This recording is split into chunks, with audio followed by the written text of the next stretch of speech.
एक पता नहीं कोई इत्थे दी बनाउण दी खैसियत की है या करप्शन का माहौल नहीं है। इत्थे जिहड़ा भी रोड बनया कोई टुटिया नज़र नहीं आया। बहुत ही अच्छे रोड ने, बड़ा प्यारा इत्थे दा माहौल है, बड़ा प्यारा निज़ाम है। अगे तुहानूं काफ़ी दूर तक दोस्त बैठे नज़र आ रहे हैं। ये पार्किंग है बहन वास्ते, सैरो तफरी वास्ते। समुंदर के उत्ते नज़ारा है कि दोस्त तुहानूं दिखा रहे हैं। बच्चे तुहानूं खेलते हुए पार्क दे विच नज़र आउणगे। मज़ीद उन्हां दे कोल जाके तुहानूं मुकम्मल दिखाया जाएगा। यह एक तरफ समुंदर का नज़ारा है तो दूसरी तरफ सरो सहार मकाना दी, उस तो बाद पार्किंग दी, यह बच्चों के झूले वगैरह, यह कुछ दोस्त बैठे ने, इन्हों सारा कुछ दिखाया जा रहा है। यह मेरे दो दोस्त आ रहे हैं, बड़े अच्छे मेरे कोलीग ने, लेकिन ये पहले दिन आए ने तो ज़रा वीडियो के टाइम घट दे रहे हैं। चलो नैक्सट इंशाल्लाह ये पूरा टाइम देंगे, इन्हां नाल महफल होएगी और तुहानूं सारियां नूं इन्हां नाल गपशप कराई जाएगी। इन्हों तुर्की का सफ़र कैसा लगा और तुर्की कैसा लगा। और यह शिप तुहानूं नज़र आ रहा है, इत्थों बहुत ज़्यादा शिप नज़र आ रहे हैं। तो तुम देखोगे तो तुहानूं गौर करो कि मैं कहना कसीर तादाद दे विच शिप नज़र आ रहे हैं। ठीक है, इन्ने शिप आ रहे जा रहे हैं, लेकिन तुर्की नूं कोई शिप भी किस्मत नाल टैक्स अदा नहीं कर रहा। लेकिन सन 2022 दे विच मुआदा ख़त्म हो जाएगा, फिर हर शिप इत्थों गुजरन वाला तुर्की नूं टैक्स देगा। तुर्की की करंसी मजबूत होएगी और इत्थे आउण वालियां नूं मज़ीद फ़ायदा होएगा। मैं तुहानूं सारे भरावां वास्ते वीडियो बना रहा।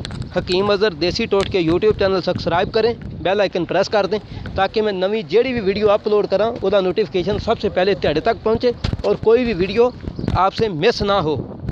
गए ने माशाअल्लाह जाफर चीमा साहब ने, इन्होंने को थोड़ा जिहा मौका मिलया है तो असीं भी किस्मत नाल बच्चों वाले झूलियां दे कोल पार्क दे कोल पहुँच गए हैं। पार्क देखो कि कैसे अच्छे अंदाज दे विच पार्क बनाया गया है, कैसी प्यारी इत्थे दी सड़कां ने। पार्क दीयां सड़कां देखो, पार्क दा थल्ले दा निज़ाम देखो। ठीक है, पार्क दे विच जिहड़ी आवाम आउंदी है इंजॉय करदी है। यह छोटे छोटे दो बच्चे नज़र आ रहे हैं, यह बच्चे दिखाओ जी, यह तुर के कैसे लगते हैं। यह मेरे दोस्त नूं भी ज़रा दिखाओ, ये बड़ा परां नूं भज्जा भज्जा फिरदा, इहदा मूँह लियाई जरा कैमरे दे विच कैसा लगता है। जनाब साबर जट साहब, यह जनाब इत्थे दा सारा माहौल, सारा नज़ारा और मुख्तलिफ जगह ते जाके मैं तुहाडे वास्ते वीडियो बनांदा और अपलोड करता रहांगा।